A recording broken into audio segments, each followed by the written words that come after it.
Come here, I'm gonna eat you! I'm bigger than you, I'm higher in the food chain! Get in my belly! Come on! Seriously though, have you seen the size of this absolute unit of a palico? Honestly, I definitely think that the front kind of king, whale, plushy, dolphin stealing the princess is not only running from the palico, but desperately trying to save the princess from her. We'll get back to this because it's glorious, but for now, hello fellow hunters of sunbreakiness. Now, we have much more loveliness to talk about. Why did I make that a song? And quite a few, while theories, very plausible and very interesting ones, and a couple secrets, revelations, realizations of the nature of the Citadel, some monsters and some areas that I think point to some very interesting possibilities. But first and foremost, well, the facts that we have been dealt this week are very interesting. Let's start with two characters who are looking absolutely great. I mean, we've seen them before, but now we actually have names and details on them. And no, it is not because this. Josh, Cotton, and Hollow with the videos. Seriously! We have ourselves Dame Luchika, who is a ranged artillery specialist, and Sir Jay, who is close combat. They are obviously going to be prominent characters in Sunbreak, and it is nice to get more Royal Knights rounded out, have the order actually full of colourful characters, and that very much seems to be the case, and I'm excited to see them in action, hopefully in cutscenes. I can't help but feel, however the rampage takes place in Sunbreak, will definitely be relevant to how many named actual competent hunters Knights fighters that we're being told about in Elgato, simply because otherwise I feel like it's too many. I mean, think about base Rise, right? It's basically just Fugan, who is an ex-hunter still, and then I guess Master Atushi, who knows a bit of hunting, but there's very low on the ground on competent hunter characters that aren't retired, whereas in Elgato we've got quite the competent roster that can take up arms and take down monsters if needed, so I think maybe our rampage, sieges, whatever they become, might be much larger in scale and involving more NPCs, at least more directly. Potentially. We'll see. And no, Yamogi on a minigun does not count as a competent hunter character. Then we get a actual proper detailed look at our room in Sunbreak, along with Master Rank Rathalos attire, which is looking gorgeous as always, though then again, I've never really been a huge fan of the wings on the back, but I think that's just me. Seeing the crests and emblems everywhere, the full-on ship aesthetic, I mean, it's this beautiful fusion of navy and medieval, and I am all about that. This is definitely the player room for me, and I cannot wait to actually explore it and walk around it myself, but it just looks absolutely packed with details and Easter eggs, and I mean, hell, it's even got a goddamn palico, I want to say gramophone, and a weird picture of a blood moon and hunter just kind of hanging there on the wall, which I can't help but feel like is probably going to be relevant at some point. Is it actually a hunter? It also kind of looks like a rabbit, like a silvery metal rabbit, but that wouldn't make sense. I'm totally getting distracted. The room looks great. We also got then a little look at, well, the Citadel before the big look at the Citadel, seeing the Gowngoat, seeing the mysterious pool of liquid, which has gotten a lot less mysterious, and we'll talk about that today, and some of the icy areas, and the Boggi, and generally everything looking great. Let's actually bring up then this new tweet involving the princess being carried by her plushie running away from Palico Maximus and Wiggle Dog. I am more and more convinced than ever that whatever this is a plushie of is going to take the form of a new monster in Sunbreak. Like, it keeps coming up, it keeps being focused on, it keeps being drawn in connection to the princess. There has to be a reason why she has a plushie of it. I feel like it's more than just coincidence, more than she just happens to like it. It just keeps coming up. He's been in like 3 of these now, and each time he's gone big and actually been interacting, not just little plushie form. So it might sound crazy conspiracy theorist, but I have a feeling we're going to get a monster revealed, and the entire time is going to be, oh, it was staring us in the face, it's the plushie! I cannot shake that feeling. Some sort of maybe amphibian water-based monster. I can't, come on! I need to hunt Dolphin King!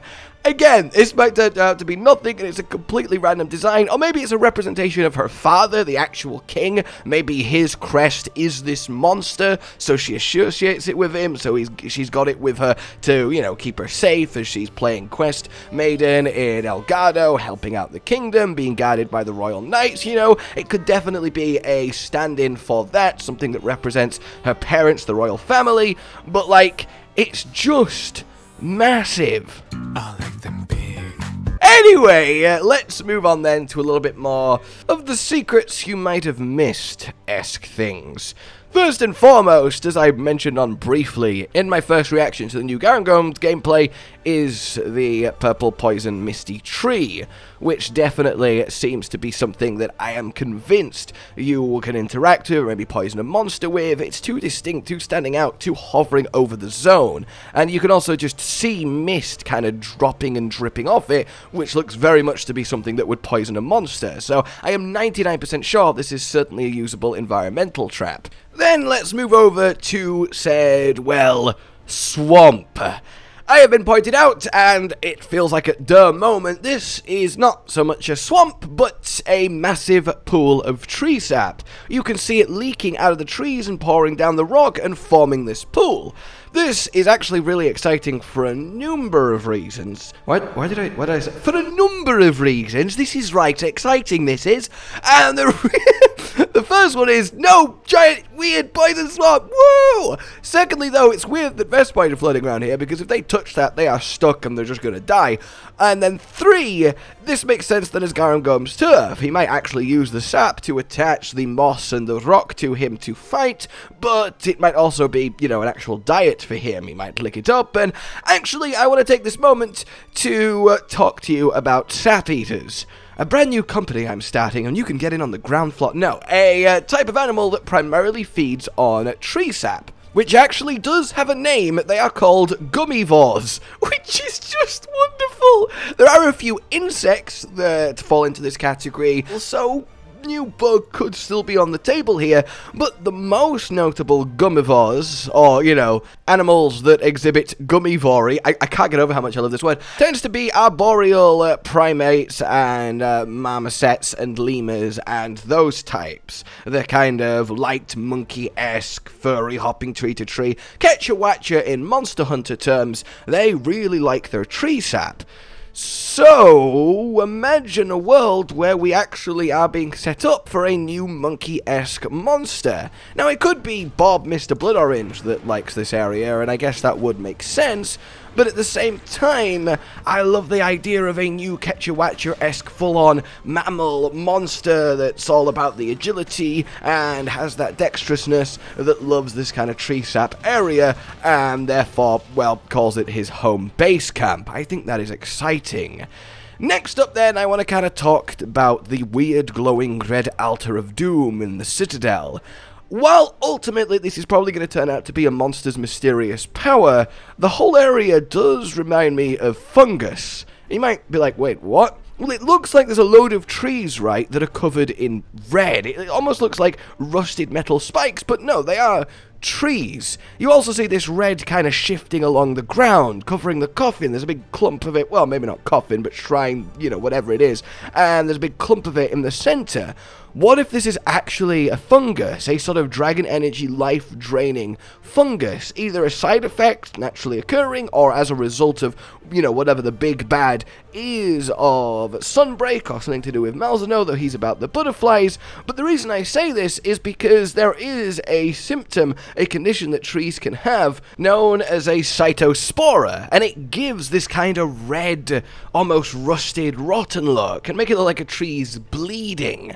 And given it's a fungus and we kind of see it all around here, that definitely could be an inspiration or something to go on. If I had to commit, I probably would say not, but I do like to look at these things and try and find something real world that could kind of explain what's going on here, and a sort of parasitic invasive fungus that red tinges that which it takes hold of is quite a cool thought, especially if we tie it to a as of yet unrevealed monster that has a symbiosis with it, so that really would be quite fun. But very much I'm excited to find out what is going on with all this red glowing shifting life life dragon energy in the Citadel and why it's affecting everything it is. I mean, I think it's no coincidence that everything natural, i.e. the trees, is being affected by it, but everything that's just stone is being left untouched, unless it's kind of growing or shifting across it. Lastly then, I kind of just want to point out that Garangolm, I mean, is it just me, or does he essentially have the same skeleton and posture of Gammoth? The kind of raised upper back, then a sort of slope arc down to a lower to the ground butt, which is a sentence I never thought I'd say, but still, it very much looks like the Gammoth profile. It's about the size you could make Gammoth, it's a fanged beast, it just kinda, to me, screams maybe we are actually finishing the Fated 4 in the 5th generation after all, because Garangolm quite literally just could be reskinned to Gammoth effortlessly. There's no doubt in my mind Garangolm uses the Gammoth skeleton. Whether the Gammoth skeleton is the same as the generic fanged beast skeletons, I'm not sure. I definitely think it's altered a little bit just because of that different posture and gait, but I would definitely like to say that Garangolm's existence is the biggest evidence towards Gammoth we've had in the entire 5th gen, which isn't a lot, but at least it is something. Alrighty then everybody, I hope you have very much enjoyed this little roundup theory treatment, and well, until we meet again, like if you have enjoyed it, subscribe for more, consider supporting the future of this channel on Patreon down below, and a goodbye. Josh, Cotton, and Hollow with the videos, dropping the humor like a hammer on your tippy toes, bringing entertainment on a daily arrangement to take our insanity and turn it into entertainment. Yes, I said entertainment twice, to reiterate that it is nice to look into your faces on a mostly daily basis when you let us in your homes to make the whole world a stage. Goodbye.